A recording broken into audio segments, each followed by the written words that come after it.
साथियों नमस्कार। हिंदी एजुकेशन में आपका स्वागत है। मैं सुनील कुमार। आज हम हिंदी इतिहास के महत्वपूर्ण क्वेश्चन से लेकर आए हैं। आइए चलिए शुरू करते हैं। पहला क्वेश्चन है आपका, हिंदी साहित्य के इतिहास को व्यवस्थित रूप देने का श्रेय किसको जाता है? तो व्यवस्थित रूप से श्रेय किसको जाता है? तो आचार्य रामचंद्र शुक्ल को।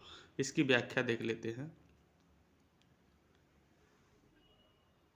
हिंदी साहित्य के इतिहास को व्यवस्थित रूप देने का श्रेय आचार्य रामचंद्र शुक्ल को है। इन्होंने हिंदी साहित्य का इतिहास 1929 में लिखा, जो मूलतः नागरी पचाड़ी सभा द्वारा प्रकाशित हिंदी शब्द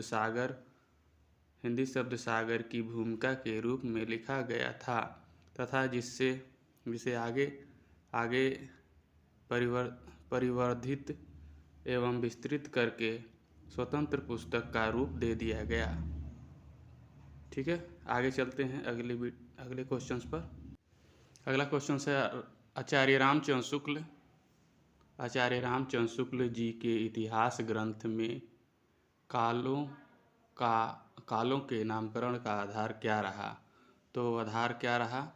तो युग प्रवृत्ति। ठीक है, इसे विधेयवादी पद्धति भी कहते हैं। आगे देखते हैं इसकी व्याख्या। आचार्य रामचंद्र शुक्ल के इतिहास ग्रंथ हिंदी साहित्य का इतिहास में कालों के नामकरण का आधार युग प्रवृत्ति रही है। इन्होंने इसी प्रवृत्ति के आधार पर हिंदी साहित्य के इतिहास के कालों का दोहरा नामकरण किया। ठीक है, और ये 4 भागों में बांटा।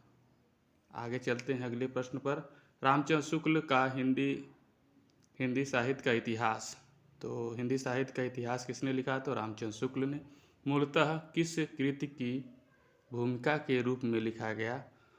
तो मूलतः किस कृति के भूमिका के रूप में लिखा गया? तो हिंदी शब्द सागर के। आगे चलिए देखते हैं, इसकी व्याख्या देख लेते हैं।